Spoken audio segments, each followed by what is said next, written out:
today we're going to be talking about a show called Better Call Saul, right? It's a hell of a show, and I haven't got round to talking about it before, so apologies for that, but let's get on with it and talk about this show. Hang on just a second, just going to get a drink of water before we carry on. Ah, yes, that's the ticket, that's the ticket. Sorry about that. I have a sore throat. Better Call Saul. I've yet to make a proper video about this. I think I talked about it in last year's 24-hour movie marathon 4. But yeah, I don't know why I haven't talked about this show before, and I wanted to make a video about it. Season 2 ended this week. Last night we watched it on Netflix. The last episode, episode 10 of Season 2. And there will be spoilers for some of this. I'll just tell you when. So I'll tell you what my thoughts on the show, so you can carry on watching, but I'll give you a spoiler warning when I go into some of that stuff. But suffice it to say, I'm a huge Breaking Bad fan. I got into the show in 2013. I watched the whole first 5 seasons, not including the last 8 episodes, in about 16 days. Ruined my whole like work schedule. I mean, I was going into work on like an hour's sleep because I was just addicted to this show. And I'd heard, oh, it's amazing, it's amazing. I'm like, yeah, right. But then I watched it, I was like, wow, it's even better than people said it was. So I watched it, great, loved it, and then I watched the final 8 episodes every week, fantastic. Told the story before. And then I heard they were making a show called Better Call Saul, based on the character in Breaking Bad, Saul Goodman, whose slogan is, you know, Better Call Saul. So I thought, I'll watch it, you know. I assumed it would be a 30-minute comedy, you know, but they went full on with it. They went, you know, hour-long drama and comedy. You know, I was figuring it was going to be us looking at Saul Goodman, you know, either just before, around the time of Walter White's kind of story in Breaking Bad, and we'd see, you know, what's Saul going to do this week? You know, what crazy, wacky thing is he going to have to solve and figure out, you know, next time? But they've gone full-on Breaking Bad with it. It is a, you know, a story that goes along all the episodes throughout the seasons, and we get to see these things unfold in rather slow fashion, I'll readily admit, and for all intents and purposes it is pretty much a very natural extension of Breaking Bad, in that sense that it's an amazingly well done show. The direction is phenomenal, you know, the editing, the sound, I mean just everything across the board here, the cinematography, the writing, the acting, are just all stellar. They really, really are, and I didn't expect this. The first season came out last year, 2015, and I loved it. I absolutely loved it, from the opening scene to the end of, well, till the end of episode 1. The ending of season 1. The ending of season 1, I was like, is that it? You know, I didn't quite get the oomph that I think that they were going for, me personally, at the end of season 1. And so it was a little bit of a lackluster ending for me, even though for the character's point of view, it was a big moment. You know, I was like, eh. But overall, I thought the first season was fantastic. I can't wait to revisit it. The episode 50, Mike's episode, is one of the best episodes of TV I've ever seen, and that does counter in the fact that I have become a fan of the Mike character through seasons 2 to 5 of Breaking Bad, and so there is that baggage, and getting to see part of his story unfold in that way was just phenomenal, and he was amazing in that episode. How he didn't win the Emmy, I do not know. So season 1 was great. Season 2 started, I guess about 3 months ago, 2.5 months ago, 10 episodes again, and I tell you what, this season is really where I just became such an uber fan of this show. Just every second of this show I adore. Honestly, like, just, I felt so lucky every week to be able to sit down and see this show, which sounds really wanky, but it's true. I'd sit there just thinking, I'm so lucky to be watching this, you know, we are so lucky to be getting more of this Breaking Bad quality stuff that's set in the same quote-unquote universe as Breaking Bad, but it's not really like Breaking Bad. It's totally different, and yet it's kind of exactly the same. The story is different, the characters are different. I mean, there's similarities, of course. You do have a character who is, in essence, Breaking Bad. Jimmy McGill, aka Saul Goodman. We get to see the real Saul Goodman. We get to see Bob Odenkirk really kind of, you know, stretch his acting muscles here. He's fantastic. He really is. And it goes back to that old thing of comic actors always seem to make some of the best dramatic actors because it's harder to make someone laugh than it is to you know, make them empathize with you and act in a more serious way. Look at people like, you know, Bill Murray, Jim Carrey, Robin Williams, the list goes on and on. Tom Hanks all started as comic actors and then went on to do great, fantastic work as dramatic actors. Again, Bob Odenkirk, very funny guy, and he really, I mean, again, it's not like he's doing these great emotional scenes where he's crying and screaming and stuff, but he really hooks you in to Jimmy's character and really makes you empathize with him in a way that you didn't with Saul Goodman. I can't wait to go back to Breaking Bad now with this knowledge of who Jimmy really is and seeing if it colors my perception of Saul Goodman in Breaking Bad. I can't wait to go on that journey again, you know. He's done such a great job with the character. Obviously the writers have to take a lot of credit for that too. The characterization in this show is off the charts. You have great characters like Chuck, Jimmy's brother, Kim, you know, his, you know, will they, won't they, you know, love relationship and things like that. But all the minor characters as well, like Hamlin, and there's so many great, you know, bit part players across the board here. Jonathan Banks as Mike Ehrmantraut. He is fantastic. Just give me a Mike show, you know. Just let's just have Better Call Mike and just film it every year until Jonathan Banks, you know, passes away. I just want all Mike all the time, you know. I got such a fanboy, hard-on man crush for Mike, aka Jonathan Banks. He is just, I could just watch him all day long. Honestly, there's a great moment in one of the episodes in season 2 where he tracks down this guy called Nacho. If you've seen the show, you know what I'm talking about. At this place that he's working at, and Nacho's like, how did you find me? You know, like, you know, as if he's got some big, you know, cover that's been blown. How did you find me? And Mike just goes like just the look on his face is like, it's like he was conveying like, you know, bitch, please. Like, really? How did I find you? Are you fucking kidding me? And he conveys all of that in like a 2-second like facial expression. Doesn't even comment on it. That's still my favorite moment of the entire season 2. How do you find me? Just like, fuck you. Fuck you talking about, how did I find you? You know, I'm Mike, motherfucker. Like, he's just such a badass. But you get to see a little bit more of his vulnerable side at certain points in the season too. And I love that Mike is such a huge part of this show, because most of Mike's story throughout the entire season 2, Jimmy is not involved at all. So from a standpoint of, you know, this is Jimmy's show, this is Better Call Saul, we don't need to see Mike's story at all. It doesn't need to be there.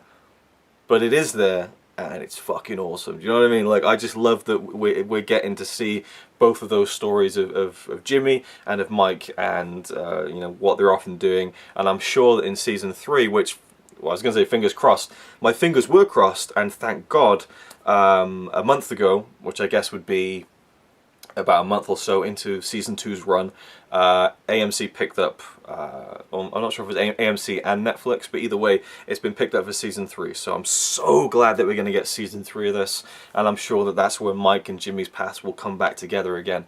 Obviously, that's how he came into Breaking Bad to begin with, and there's lots to go with that. But the storyline throughout season 2 has been fantastic. I've been hooked every single week, and it just takes its time so much. It is such a slow-paced show, and I could so see people not enjoying it for that, but I love the slow burn effect. And for me, one of the things that I love about the show the most, this is when I'm going to get into spoilers now, so turn off the video if you haven't seen season 2 of Better Call Saul. I loved how the response to Chuck has been, Jimmy's brother, because people who I talk to who watch the show, which aren't many to be honest, there's not a lot of people I know who watch it, but the people I talk to every week and go, what do you think of this week's episode? They always reply with, I hate Chuck, I hate Chuck. And I'm like, I don't hate Chuck, that's the thing. Is he an asshole? Yes. Is he a prick? Yes. But I empathize with Chuck in some weird way. Again, the characterization has been so fucking good that these bad things happen to Chuck. Again, spoilers, you know, he, for all we knew from the end of episode 9, he could have died right there when he banged his head on that table. And I felt like, oh my god, like almost as if Jimmy had almost died. I felt so emotionally grabbed by it, like, no, not Chuck, you know. And some people saying that they're like, oh, good, you know, I wanted that prick to die, and I'm like, no, because it's, I know, he's his brother, he loves him, he is a prick, but, you know, it just pulls you in like that. And at the end of last week's show, episode 9, I needed a minute, because that was a cliffhanger, you know what I mean? And then again, at the end of season 2, he takes it even further, Chuck, and he records Jimmy, he lures him in with that manipulation. He records his confession. A real slimy piece of work there done by Chuck, but I still don't hate him. I hate the fact that he's done this, but I see why, because all these things start getting filtered throughout all the episodes. You know, hearing the story about how Jimmy, you know, pilfered at like $10,000 from his dad's, you know, business. You know, and Chuck obviously resented him from that for stealing money from their father. And then this week we saw that their mother's last words were Jimmy. And Chuck was there, and he didn't tell Jimmy about it because he resents him so much, because Chuck has taken the path that he believes to be right, and it is right. He has taken the path of becoming, you know, practitioner of law. He's done everything straight and narrow all the way across the board, whereas Jimmy has stretched the law, broken the law, done everything that Chuck is against. And what Chuck is seeing is that, you know, my brother has stolen money from my father. He's done everything wrong. I've done everything right. And he's the one who is more popular. He is the one who people like. He is the one who my mother called to on her deathbed. And even again, we see, you know, Chuck and Jimmy and Chuck's wife. Jimmy cracking all these jokes. Chuck's wife is loving it. She's laughing. Chuck tries to make a joke to his wife later on. She doesn't get it because he's not good at telling jokes. Again, the resentment that keeps getting hammered in little details. They would drip fed these details throughout the entire of season 2. And at the end, I just understood why Chuck feels the way he does. Does it mean I do the same thing? I don't think so, but I empathize with Chuck in a way that is so brilliant, because I still really resent him for what he's doing to Jimmy, but I can see exactly why he's doing it. He is, in a way, the villain of the show, but I absolutely understand his motivations 110%. And that's what's so brilliant about it. Because when he revealed that recording device, and I knew it was going to be there, I thought, oh, Jimmy, what have you done? And Chuck, well played, you arsehole. Do you know what I mean?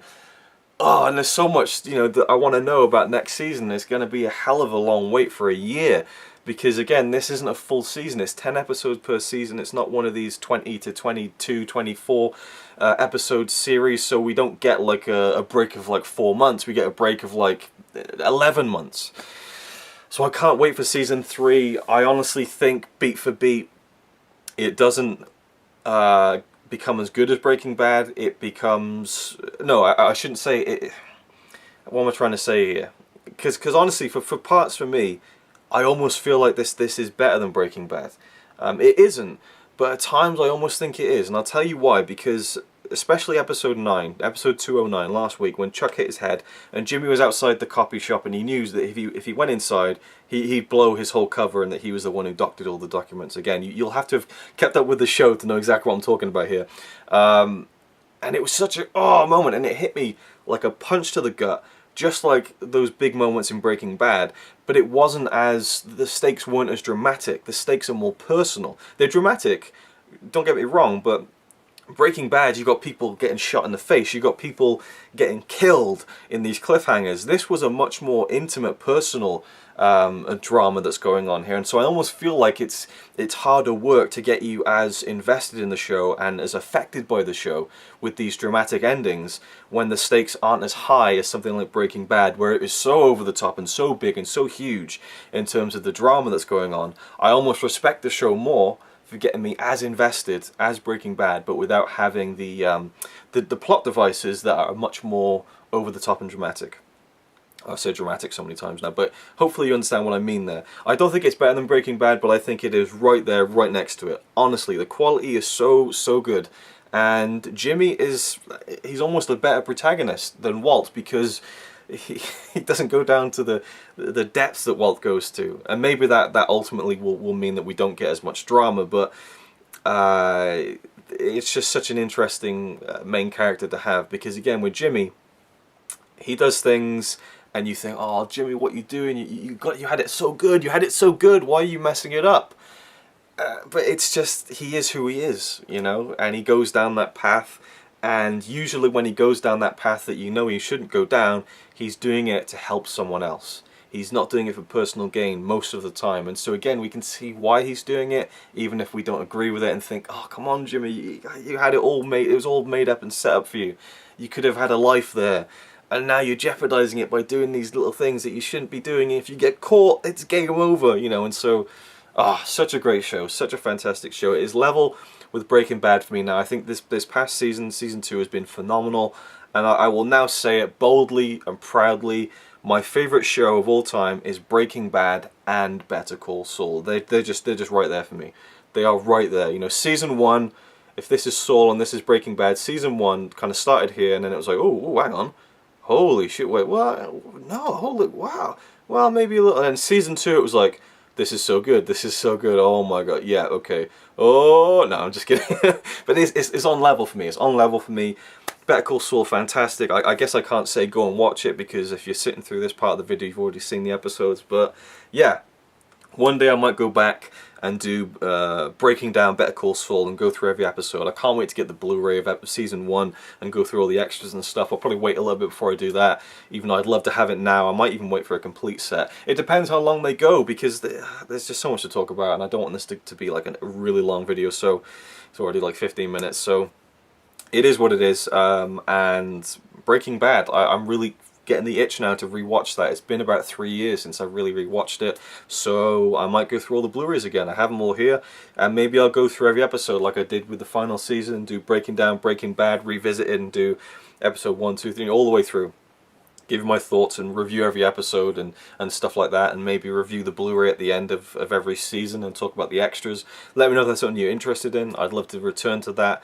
Again, some longer subscribers of mine might remember I did those breaking down Breaking Bad episodes, reviews throughout the last season for most of those episodes, I think. So anyway, that's it for now. It's a fantastic show. I'm so in love with it. I'm surprised I hadn't made a video about it sooner, and I cannot wait for season 3 to see how. I mean, again, there's so many great things in season 2, like when you know, when Tuco showed up, and just little cameos like Crazy 8, you know, and the big one, Hector. Oh, that was nuts to see Mike and Hector in the same scene together, you know, Hector walking around and talking. That was crazy. But it was almost like Breaking Bad fan fiction, you know, to see these two badass characters. Well, yeah, I still think, you know, Hector's badass from what he did in, you know, in season 4. Ding, ding, ding, ding, ding. So it was great to see these two badasses together on the not on the big screen, but on the, you know, on the TV screen. The TV's pretty big. It's kind of a big screen, but yeah, you know what I mean. On the small screen, the silver screen. Yeah. What more to say? I've talked myself into a state of being tongue-tied now. I don't know how to end this video, but just so good. It is so good. So yeah, also another thing I recommend if you are a fan of the show is to check out the the Better Call Saul Insider podcast, which is a fantastic podcast.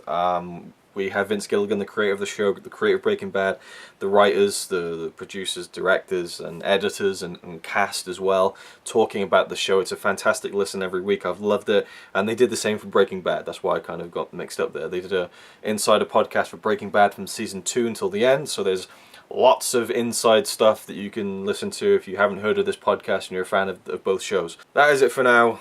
Thank you for watching, and I'll see you in the next video. So you might say he's a really nice guy, really, but if fucking don't cut shit with me. He says he's really cool, but I think he's a tool.